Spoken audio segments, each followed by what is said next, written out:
Bem-vinda, minha amiga, bem-vindo, meu amigo. Esse é o podcast Enraizado. Eu sou o BC Neto, prazer. E hoje nós vamos conversar um pouco sobre que tipo de ministrações da palavra de Deus tem nos alimentado, ou ainda que tipo de ministrações da palavra do Senhor temos ministrado sobre a vida de outras pessoas. Será que está de acordo com os padrões bíblicos? Vamos descobrir isso a partir de hoje com o apóstolo Pedro.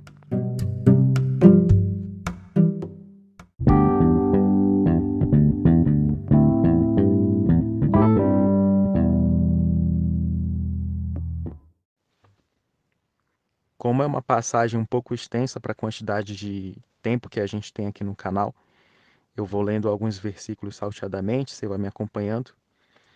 No livro de Atos, capítulo 2, essa é a versão NVT da Palavra de Deus, Novo Testamento.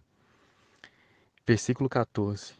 Então Pedro deu um passo à frente com os 11 apóstolos e dirigiu-se em alta voz à multidão. Ouçam com atenção todos vocês, povo da Judéia e habitantes de Jerusalém. Escutem o que lhes digo. Essas pessoas não estão bêbadas como alguns de vocês pensam, pois são apenas 9 horas da manhã. Pelo contrário, o que vocês estão vendo foi predito há tempos pelo profeta Joel. Versículo 31. Davi estava olhando para o futuro e falando da ressurreição de Cristo, que não foi deixado entre os mortos, nem seu corpo apodreceu no túmulo. Foi esse Jesus que Deus ressuscitou e todos nós somos testemunhas disso. Ele foi exaltado ao lugar de honra à direita de Deus. Versículo 36. Portanto, saibam com certeza todos em Israel que esse Jesus que vocês crucificaram, Deus fez Senhor e Cristo. As palavras partiram o coração dos que ouviam, e eles perguntaram a Pedro e aos apóstolos: Irmãos, o que devemos fazer? Pedro respondeu: Vocês devem se arrepender para perdão dos pecados. Versículo 40. Pedro continuou a pregar, advertindo com insistência a seus ouvintes: Salvem-se desta geração corrompida. Os que acreditaram nas palavras de Pedro foram batizados e naquele dia houve um acréscimo de cerca de 3.000 pessoas. A maioria de vocês já deve conhecer a história. Isso aconteceu no dia de Pentecostes, popularmente conhecido aí como o dia do nascimento da igreja cristã primitiva. Houve o derramamento do Espírito Santo, fazendo com que aquelas pessoas reunidas na casa começassem a falar diversas línguas, gerando ali um rebuliço, vamos colocar essa palavra, e a população ali fora confusa, querendo entender o que está acontecendo. Alguns arrazoavam dizendo que aquelas pessoas estavam bêbadas, outros estavam confusos, curiosos, o que fez com que Pedro tomasse a palavra para explicar a situação. E se nós formos analisar atentamente a pregação do apóstolo, vamos perceber que ela faz referência direta aos antigos escritos, o Antigo Testamento, a Bíblia que os judeus já tinham.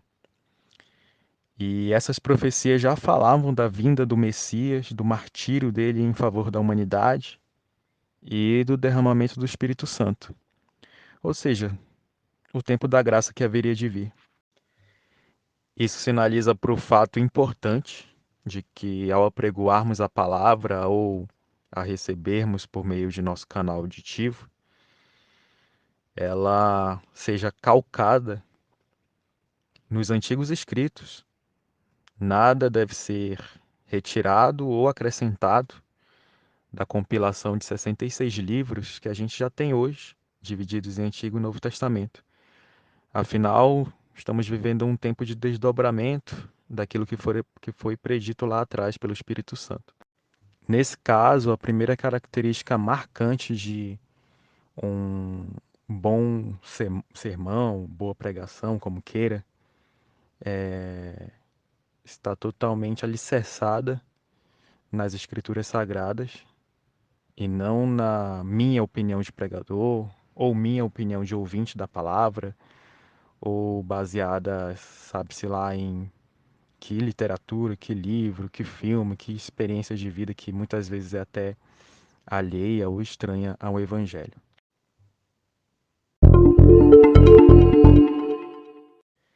No segundo momento, o apóstolo ele faz questão de ser específico, bem cirúrgico na fala, no sentido de apontar exatamente qual foi a conduta pecaminosa daquela nação ao pegar o Cristo encarnado, condená-lo à morte, crucificá-lo, expondo ele à morte mais humilhante daquela época, que era a crucificação. E é por isso que a segunda característica que eu posso visualizar no discurso de Pedro é de dar nome aos bois, ou seja, esclarecer exatamente qual é o pecado que muitas vezes temos cometido. Quer dizer, se a gente anda na prática do pecado, às vezes até de forma inconsciente, por que não? Mas é oportuno que alguém que teve uma instrução superior à nossa ou uma experiência mais edificante que nós, no caso Pedro, que andou com Jesus, essa pessoa venha a nos esclarecer exatamente qual é o tipo de conduta que a gente deve abandonar, qual a necessidade urgente da conversão. E eu tô aqui ansioso para saber o teu feedback, o teu comentário por meio das nossas plataformas de áudio e vídeo. Se você acha interessante, acha que realmente vale a pena emprestar os teus ouvidos para ouvir uma ministração assim mais direta, curta e grossa, uma coisa mais objetiva, que aponte o pecado. Se você acha isso desrespeitoso, acha isso uma afronta, eventualmente, você tem todo o direito de opinar dessa forma. Ou se você é daquele time que entende que isso é crucial, é bom para a tua vida, é saudável, né? Que alguém tem essa preocupação de apontar um caminho mais correto, mais sadio e mais santo para a tua vida.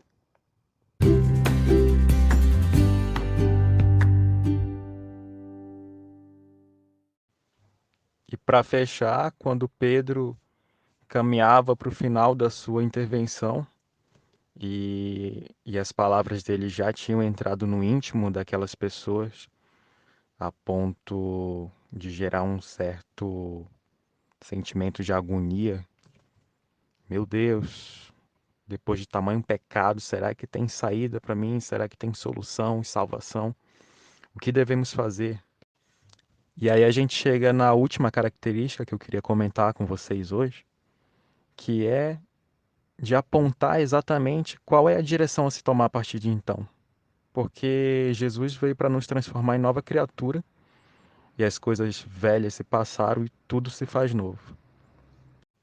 Então eu e você, na posição de ouvinte da palavra de Deus ou mesmo de pregador, temos que ter em mente que o fechamento é apontar para a cruz, é apontar para o evangelho, ou seja, é apontar para a solução final. Não adianta ter todas as informações do que eu pratiquei, ter todo o histórico daquilo que a minha carne decaída já aprontou na vida. Se eu não tiver uma porta de saída, se eu não apontar para as almas que estão perecendo aí fora, que existe solução, apesar de todo o contexto aí desesperador que estamos vivendo, existe uma porta de saída, uma solução, que é crer no coração que Jesus veio para nos resgatar e confessá-lo com a boca. A essa altura, eu acredito que o irmão e a irmã pode compreender a minha preocupação pessoal com relação ao seguinte: a que ponto nós chegamos nas nossas congregações, sejam físicas ou virtuais, de perda de foco nas Sagradas Escrituras. Muitas vezes as mensagens estão baseadas em opiniões, ideologias ou mesmo vivências, experiências que nem bíblicas são muitas vezes. Perda de foco também com relação a não apontar exatamente o pecado do povo. Muitas vezes isso é confundido com ataques pessoais, muitas vezes há um receio de não magoar, machucar, mas que vez ou outra pode ser necessário, vez ou outra pode ser uma demonstração de amor, se for feita com sabedoria. E por último, a perda de foco em não direcionar essas massas para Jesus por meio do seu banho de sangue, Salvador e Libertador, com o qual ele nos banhou. E se você gostou de mais esse podcast, acredita que ele pode ser relevante e edificante na vida de outras pessoas, fica à vontade para compartilhar. Eu vou ficando por aqui, volto numa próxima, se Deus assim permitir, e te encorajo a correr para uma igreja que pregue o verdadeiro evangelho, te transforme de dentro para fora e te conduza ao céu em nome de Jesus. Fiquem todos com Deus.